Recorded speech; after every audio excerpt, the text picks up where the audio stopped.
యేసుక్రీస్తు నామములో మీ అందరికీ నా హృదయపూర్వకమైన వందనాలు.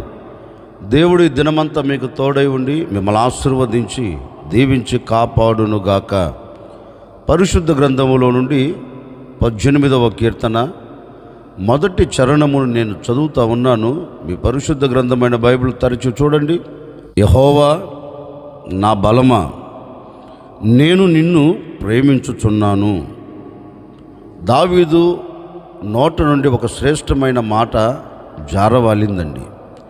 దేవుని సన్నిధిలోనికి వెళ్ళి దావీదు ప్రార్థన పూర్వకముగా కృతజ్ఞత అర్పణగా దేవుని సన్నిధిలో కృతజ్ఞత స్తుతులు చెల్లించుచు, దేవుడు చేసిన కార్యమును తలంచుచు, దేవుడు చేసిన మేళ్లను తలంచుచు దేవుని సన్నిధిలోనికి వెళ్ళి మనస్ఫూర్తిగా దేవునితో చెప్తున్నారండి.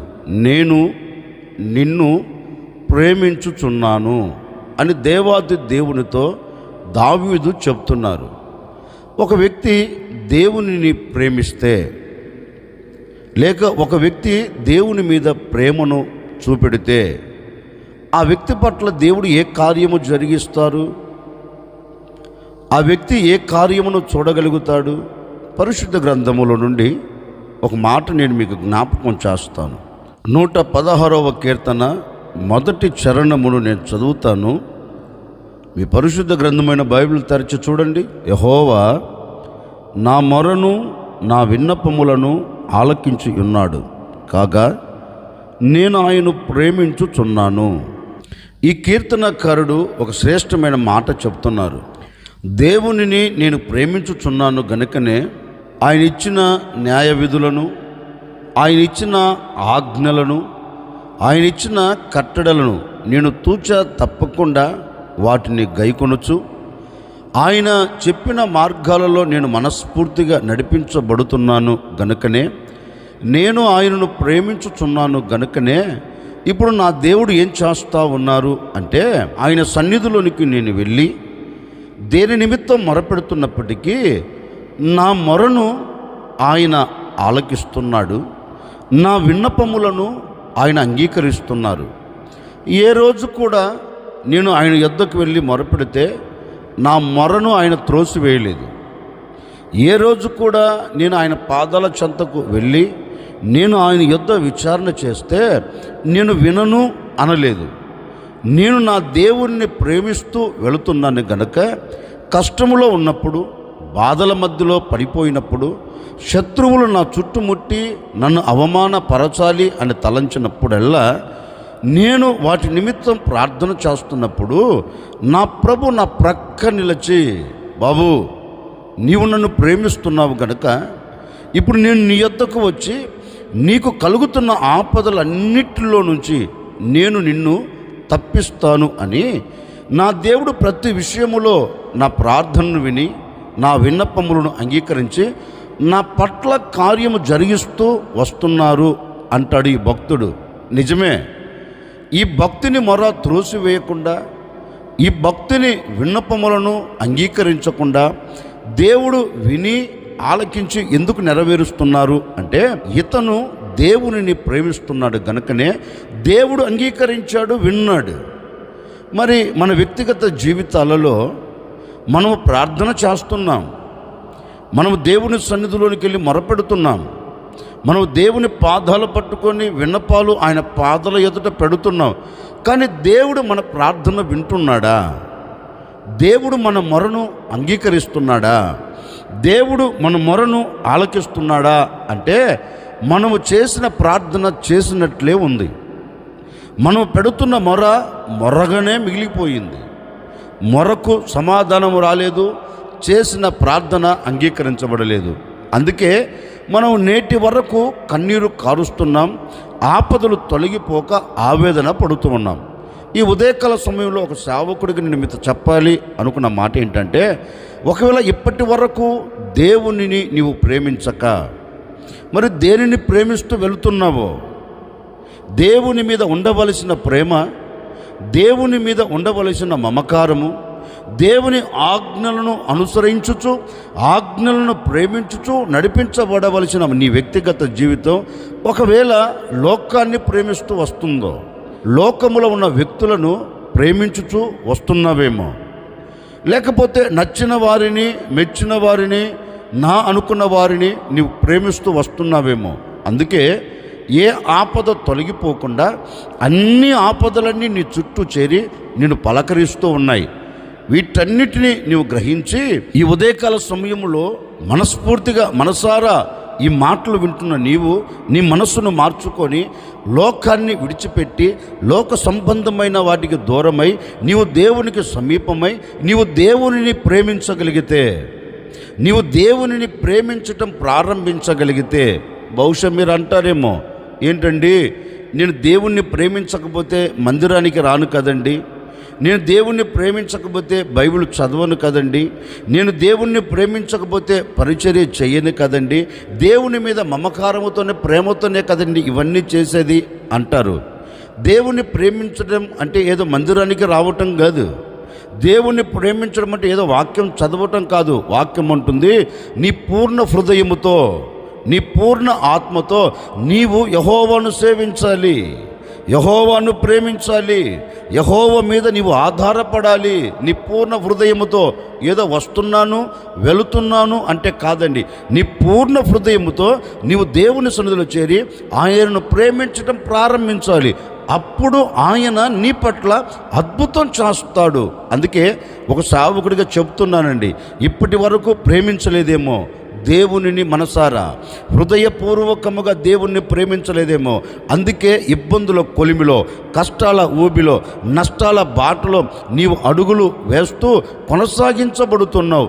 ఈ ఉదయకాల సమయంలో మనస్ఫూర్తిగా నీవు దేవునిని ప్రేమించగలిగితే తప్పక నా దేవుడు అన్ని విషయాలను తప్పించబోతూ ఉన్నాడు. అందుకే లేఖనములో కూడా చక్కని ఒక శ్రేష్టమైన మాట రాయబడిందండి, అతడు నన్ను ప్రేమించుచున్నాడు గనుక నేను అతనిని తప్పించదను. నిజమే, ఏ వ్యక్తి దేవునిని ప్రేమిస్తాడో, ఏ వ్యక్తి దేవుని మీద ఆధారపడతాడో, ఏ వ్యక్తి పూర్ణ హృదయముతో ఆయన్ను సేవించడం ప్రారంభిస్తాడో అతని చుట్టూ ఏ ఆటంకాలు నిలబడకుండా, అతని ముంగిట ఏ ఆటంకాలు నిలబడకుండా వాటన్నిటి మధ్య నుంచి దేవుడు తప్పించగలుగుతాడు. నేను కోరుకుంటున్నానండి, ఈనాటి వరకు ఏ ఆటంకం నిలిచి ఉందో నీ కుటుంబానికి, ఈనాటి వరకు ఏ అవంతరాలు నీ కుటుంబాన్ని చుట్టుపడవేశాయో, ఈనాటి వరకు ఆటంకాల మధ్య నుంచి తప్పించబడలేక నిస్సాయ స్థితిలో కూరుకొని పోయి ఉన్నావేమో, ఈ ఉదయకాల సమయములో నుండి నా దేవుడు తప్పించడానికి సిద్ధముగా ఉన్నాడు. ఆయన నీ కుటుంబాన్ని తప్పించాలి అంటే నీవు ఆయనను ప్రేమించగలిగితే, నీవు ఆయన మీద ఆధారపడగలిగితే నిశ్చయముగా నా దేవుడు నీ కుటుంబాన్ని తప్పించబోతూ ఉన్నాడు. నీ కుటుంబం విడుదల పొందబోతూ ఉంది, నీ కుటుంబం తప్పించబడబోతూ ఉంది, నీ కుటుంబం శ్రేష్టమైన చోట నా దేవుడు నిన్ను నిలబెట్టబోతూ ఉన్నాడు. అందుకే ఈ ఉదయకాల సమయంలో నీవు మనసు విప్పి మనసారా ప్రభువుని అడగగలిగితేనండి, అయ్యా ఇక మీదట నేను నిన్ను ప్రేమిస్తాను, నా చుట్టుముట్టిన ఆపదల మధ్య నుంచి నన్ను తప్పించు, నా ముంగిట నిలబడిన అనారోగ్యపు మధ్య నుంచి నన్ను విడుదల కలిగచేయి, నన్ను చుట్టుపడవేసిన ఈ ఆర్థిక ఇబ్బందుల మధ్యలో నుంచి నాకు విడుదల కలగాలి, నా కుటుంబం అసమాధానపు మధ్యలో నిలిచిపోయిందయ్యా, నేను నా పిల్లలు నా కుటుంబం తప్పించబడినట్లుగా ఒక అద్భుతం చేయి, నేను నిన్ను ప్రేమిస్తాను, నేను మనస్ఫూర్తిగా ప్రేమిస్తాను అని ఈ రోజు నుంచి దేవునిని ప్రేమించడం నువ్వు ప్రారంభించగలిగితే లోకము మీద ఉన్న ప్రేమను విడిచి, మనుషుని మీద ఉన్న ప్రేమను మరచి, లోక సంబంధమైన వాటి మీద ఉన్న ప్రేమకు నీవు దూరమై నీవు దేవునికి సమీపంగా రాగలిగితే, నీవు దేవునికి సమీపమై మనసారా ప్రభువుని ఆరాధించగలిగితే, మనసారా ప్రభువుని నీవు ప్రేమించగలిగితే ఈ ఉదయకాల సమయంలో నా దేవుడిని అద్భుతం చేయబోతూ ఉన్నాడు. ఈ దినము నుంచే నీ కుటుంబం తప్పించబడబోతూ ఉంది. దేనిలో కూడా నీ కుటుంబం ఇబ్బంది పడకుండా, నీ వ్యక్తిగత జీవితం ఇబ్బంది పడకుండా నా ప్రభు మీ కుటుంబాలన్నిటిని తప్పించునుగాక. అందుకే భక్తుడు అంటాడు, అయ్యా నేను నిన్ను ప్రేమిస్తున్నాను గనుక నీవు నా మొరను విని నాకు కలుగుతున్న ప్రతి ఆపదల మధ్యలోంచి నువ్వు నన్ను తప్పిస్తూ వస్తున్నావు. అదేవిధంగా నీ కుటుంబం తప్పించబడాలన్నా నీవు చేయవలసింది ఒక్కటే, ప్రేమించు. ఎవరిని? లోకాన్ని కాదు, మనుషుని కాదు, యేసయ్యను. అంటే నీ కొరకు ప్రాణము పెట్టిన దేవుణ్ణి. నీ కొరకు ఎవరు ప్రాణం పెట్టలేదండి, నీ కొరకు ఎవరు శ్రమ అనుభవించలేదండి, నీ కొరకు ఎవరు రక్తం కార్చలేదండి, నీ కొరకు ఎవరు సిలువ వేయబడలేదండి. అంటే నీ కొరకు ఎంతగా ఆయన ప్రేమను పంచాడంటే తన ప్రాణమును విడిచంతగా, నీ కొరకు తన ప్రాణమునే విడిచాడు, అంతగా ఆయనను ప్రేమించాడు. మరి అంతగా ప్రేమించిన దేవునిని ఇప్పుడు నువ్వు ప్రేమించగలుగుతున్నావా? నీ కొరకు శ్రమపరచబడిన దేవుణ్ణి నువ్వు ప్రేమించగలుగుతున్నావా? నీ కొరకు రక్తాన్ని చిందించిన దేవుణ్ణి నువ్వు ప్రేమించగలుగుతున్నావా? ప్రేమించలేకపోతున్నావు. అందుకే ప్రపంచంలో ఎవరు చేయలేని త్యాగం నేను ప్రకటించే దేవుడు చేశాడండి. ఎవరు చేయలేని త్యాగం యేసుక్రీస్తు చేశాడండి. ఏ త్యాగం? ప్రాణత్యాగం. ఎవరి కోసం?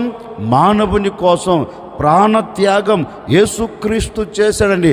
మరి ఆ యేసుక్రీస్తును ఈ ఉదయకాల సమయం నుండి నీవు ప్రేమించడం ప్రారంభించగలిగితే, ఆ యేసుక్రీస్తు మీద నీవు ప్రేమను చూపెట్టి మనసారా ఆయన ఇచ్చిన ఆజ్ఞ ప్రకారం నీవు నడిపించబడగలిగితే నిశ్చయముగా కన్నీళ్ళ మధ్యలోంచి నీ కుటుంబాన్ని నా దేవుడు తప్పించబోతూ ఉన్నాడు. శ్రమల మధ్య నుంచి నీ కుటుంబం తప్పించబడబోతుంది. అనారోగ్య వ్యవస్థలో నుంచి నీ కుటుంబాన్ని నా దేవుడు తప్పించబోతూ ఉన్నాడు. ఆర్థిక ఇబ్బందుల మధ్య నుంచి నా దేవుడు నీకు విడుదల కలగ చేయబోతూ ఉన్నాడు. నీవు ప్రేమిస్తే అద్భుతం చూడగలుగుతావు. నీవు ప్రేమిస్తే ఆశ్చర్యమైన కార్యం నీ కుటుంబం పట్ల దేవుడు చేసి ముగించగలుగుతాడు.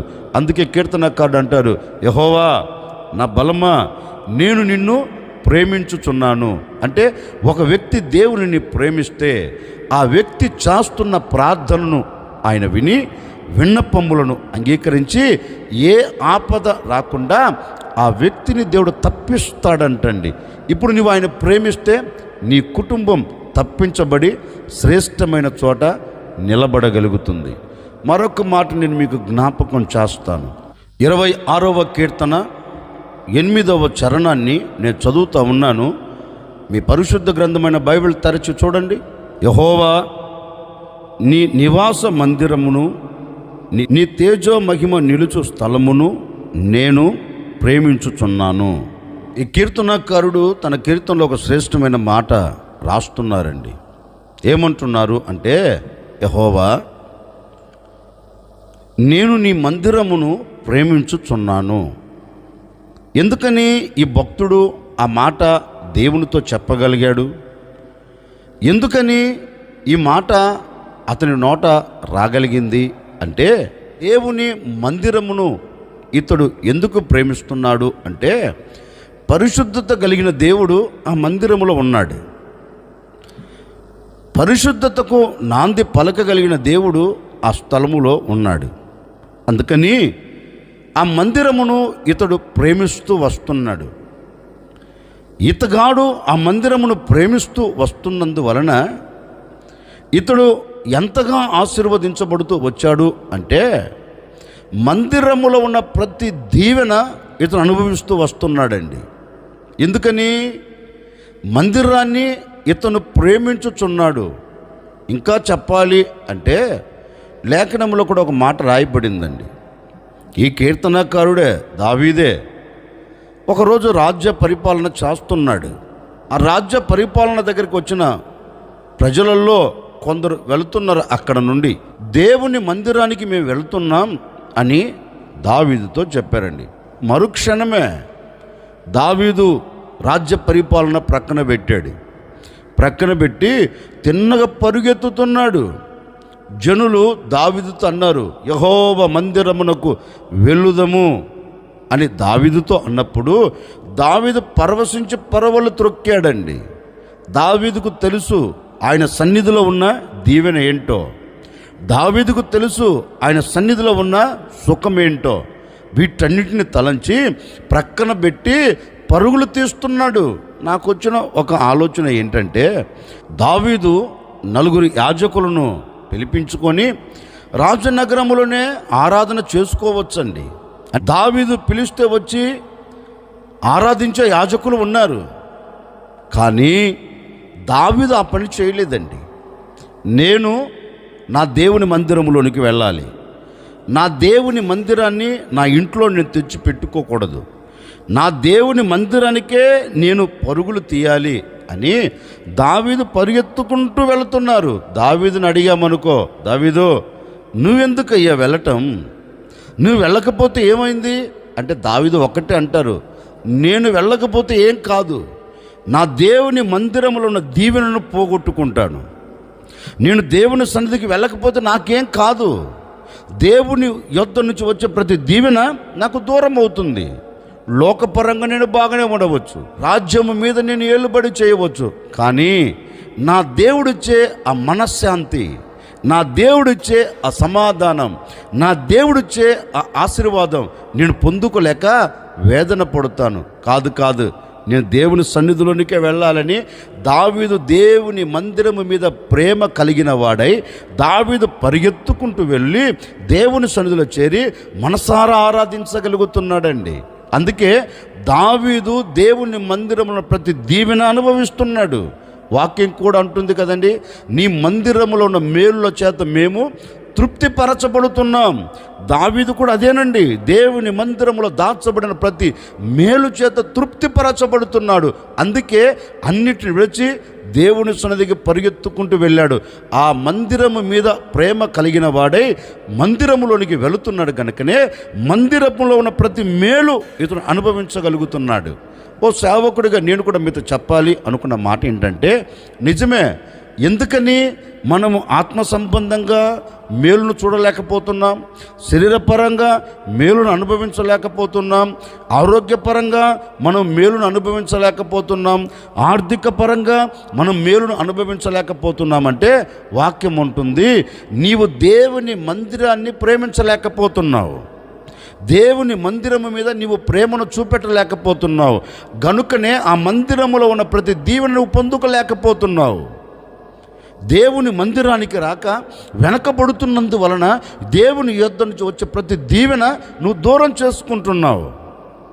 ఈ ఆదివారం వెళ్ళకపోతే ఏమైందిలే, వచ్చే ఆదివారం ఉంది కదా, వచ్చే ఆదివారం వెళదాం అని దేవుని మందిరానికి ఏమైపోతున్నావు, వెనకబడిపోతున్నావు. దేవుని మందిరంలోకి రావలసిన నీవు దేవుని మందిరంలోనికి రాకుండా ఆగిపోతున్నావు. ఆగిపోతున్నందువలనే కదా ఆటంకాలు నువ్వు చూసేది. అందుకని ఈ ఉదయకాల సమయంలో ఈ మాటలు వింటున్న ఎవరైనా కావచ్చు అండి, ఏ సంఘానికి వెళ్ళే వ్యక్తులైనా కావచ్చు, ఒకసారి ఆలోచించండి, నేను దేవుని మందిరాన్ని ప్రేమించగలుగుతున్నానా? పరిశుద్ధత కలిగిన దేవుడు నివసించే ఆ మందిరాన్ని నేను ప్రేమించగలుగుతున్నానా? నేను ప్రేమించకపోయినందువలనే కదా దేవుని మందిరంలో ఉన్న ప్రతి ఈవి నేను పోగొట్టుకుంటూ వస్తున్నాను, దేవుని మందిరంలో ఉన్న ప్రతి దీవెనకు నేను దూరమైపోతున్నాను అని ఒకసారి ఆలోచించి ఈ ఉదయకాల సమయంలో ఈ మాటలు వింటూ మనసును మార్చుకొని ఈ దినము నుండి నీవు దేవుని మందిరమును ప్రేమించటం ప్రారంభించగలిగితే నా ప్రభు తప్పక మందిరములను ప్రతి దీవెన నువ్వు అనుభవించేటట్లుగా చేయబోతూ ఉన్నాడు. ప్రతి మేలు నువ్వు సొంతం చేసుకోబోతూ ఉన్నావు. ఆరోగ్యపరంగా నువ్వు మేలును చూడబోతూ ఉన్నావు, ఆర్థిక పరంగా నువ్వు మేలును చూడబోతూ ఉన్నావు, ఆత్మీయ పరంగా నువ్వు మేలును చూడబోతూ ఉన్నావు. అన్ని విషయాలలో నువ్వు మేలును చూచుచు ఆశీర్వాదకరంగా నువ్వు సాగి వెళుదువుగాక. అందుకని నీవు చేయవలసింది ఒక్కటేనండి, నీవు దేవుని మందిరమును ఎందుకు ప్రేమించాలి అంటే దేవుని మందిరంలో దాచబడిన మేలు నీవు అనుభవించేదానికి, దేవుని మందిరంలో దాచబడిన ఆ సమాధానం నీవు పొందుకునేదానికి, దేవుని మందిరంలో దాచబడి ఉన్న ప్రతి ఈవి నీ కుటుంబం అనుభవించేదానికి నీవు దేవుని మందిరమును ప్రేమించగలిగితే ఆ మందిరములో ఉన్న ప్రతి దీవెన నీ కుటుంబానికి నా దేవుడు సమృద్ధిగా దయచేయబోతూ ఉన్నాడు. అందుకని ఇప్పుడు నువ్వేం చేయాలంటే దేవుని మందిరమును ప్రేమించటం నీవు ప్రారంభించగలిగితే, దేవుని మందిరము మీద నీవు ప్రేమను చూపెట్టగలిగితే తప్పక నా దేవుడు అన్ని విషయాల్లో మీ కుటుంబాలకు క్షేమమును దయచేయునుగాక, ప్రతి మేలును మీరు పొందెదరుగాక. ఆశ్చర్యకరుడా మీకు స్తోత్రాలు చెల్లిస్తూ ఉన్నాం. ఇప్పటి వరకు నీ సన్నిధిని మాతో కూడా నిలబెట్టారు. గడిచిన దినాలన్నిటా మీరు కాపాడుతూ వచ్చారు.